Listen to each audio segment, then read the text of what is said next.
Halo semuanya, perkenalkan kami dari kelompok sintesis nukleotida yang beranggotakan Abu Hanifan dengan NIM 124350090, lalu ada Hamizanul Izati dengan NIM 124350123, lalu ada Bunga Mita Sapitri dengan NIM 124350075, dan ada Mas Taulisi Anturi dengan NIM 124350033. Dan yang terakhir ada Salwa Putri Aryani dengan NIM 124350111.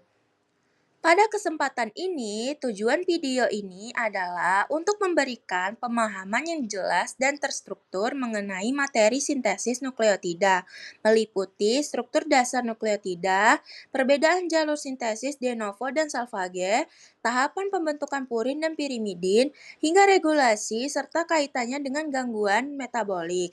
Video ini dibuat untuk membantu memahami konsep biologis dan biokimia yang cukup kompleks dengan penyajian visual yang lebih mudah dipahami. Dengan adanya video ini diharapkan dapat memperoleh gambaran lengkap, sederhana, dan aplikatif mengenai bagaimana nukleotida disintesis dalam sel, serta pentingnya proses ini bagi fungsi dan kesehatan tubuh. Nukleotida adalah molekul penyusun asam nukleat yang saling kelip dan pecah membentuk DNA dan RNA. Nukleotida seringkali diibaratkan mirip seperti manik-manik plastik yang berfungsi sebagai monomer penyusun asam nukleat. Oke, selanjutnya adalah komponen dan struktur nukleotida. Jadi, satu nukleotida itu terbuat dari 3 komponen utama. Yang pertama ada molekul gula 5 karbon. Nah, gula ini adalah ribosa untuk RNA dan deoksiribosa untuk DNA. Lalu yang kedua adalah gugus fosfat, dan yang ketiga adalah basa nitrogen yang disebut dengan nukleobasa. Selanjutnya ada asam nukleat. Asam nukleat tersusun dari rantai nukleotida yang dihubungkan oleh ikatan fosfodiester. Ikatan ini terbentuk di antara atom C nomor 3 dan atom C nomor 5.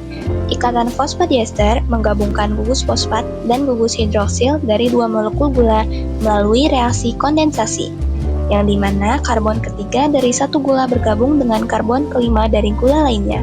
Adapun jenis-jenis nukleotida yaitu purin, ada adenin A, guanin G, pirimidin, sitasin C, timin T, dan urasil U. Dua jalur sintesis utama, satu jalur de novo adalah jalur pembentukan nukleotida dari bahan baku sederhana seperti asam amino, karbon dioksida, dan formil.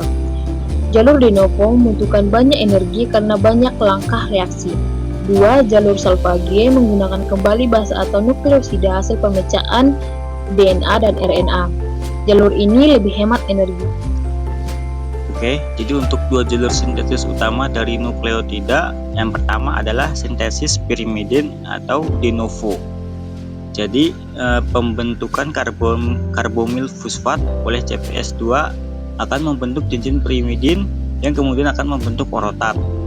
Nah, dari orotat ini akan ditambahkan PRPP lalu akan membentuk OMP. Dari OMP menjadi UMP, UDP, dan UTP. Lalu UDP menjadi CTP melalui proses aminasi. Ciri pentingnya yaitu cincin pirimidin ini dibuat dulu baru melekat ke PRPP. Selanjutnya yaitu dua sintesis purin de novo. Dimulai dari PRPP dengan penambahan gugus menjadi pembentukan cincin purin bertahap. Hasil utamanya yaitu inosin monofosfat. Inosin monofosfat bercabang menuju inosin monofosfat menjadi adenosin monofosfat. Kemudian inosin monofosfat menjadi genosin monofosfat. Selanjutnya yaitu jalur salvage, di mana jalur ini menggunakan kembali bahasa purin atau pirimidin dari pemecahan DNA atau RNA.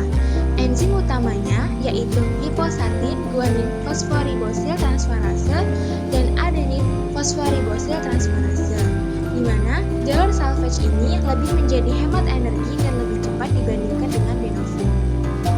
Regulasi sintesis nukleotida diatur oleh mekanisme memperbalik atau yang disebut dengan feedback inhibition, di mana adenosin monofosfat menghambat pembentukan inosin monofosfat menjadi adenosin monofosfat. Guanosin monofosfat menghambat pembentukan inosin monofosfat menjadi guanosin monofosfat. Selanjutnya yaitu adalah sidin trifosfat menghambat CPS atau carbonyl phosphonate sintesis 2 pada jalur pirimidin. Regulasi ini penting untuk menjaga keseimbangan nukleotida. Selanjutnya, ada kaitan dengan kesehatan.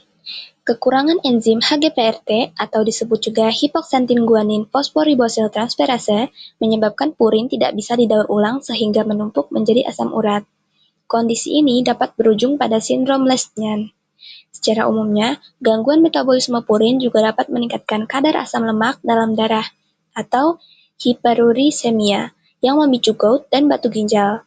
Sementara itu, gangguan pada metabolisme pirimidin dapat menyebabkan penumpukan asam orotik yang menimbulkan kelainan seperti orotik aciduria dan anemia megaloblastik. Sementara itu, jalur sintesis purin dan pirimidin yang sama menjadi aktif pada sel kanker, karena sel kanker membutuhkan banyak nukleotida untuk membelah dengan cepat. Karena itu, obat kemoterapi seperti metoxerate dan 5-FU bekerja dengan menghambat sintesis nukleotida de novo untuk menghentikan pertumbuhan sel kanker. Dapat dirangkumkan, nukleotida disintesis melalui jalur de novo dan sel phage. Purin dibangun di atas PRPP, sedangkan pirimidin dibangun sebelum bergabung ke PRPP. Regulasi ketat menjadi keseimbangan energi dan kebutuhan sel. Gangguan pada jalur ini menyebabkan penyakit metabolik serius. Demikian yang dapat kami sampaikan. Terima kasih telah menyaksikan video ini. Semoga bermanfaat bagi kita semua.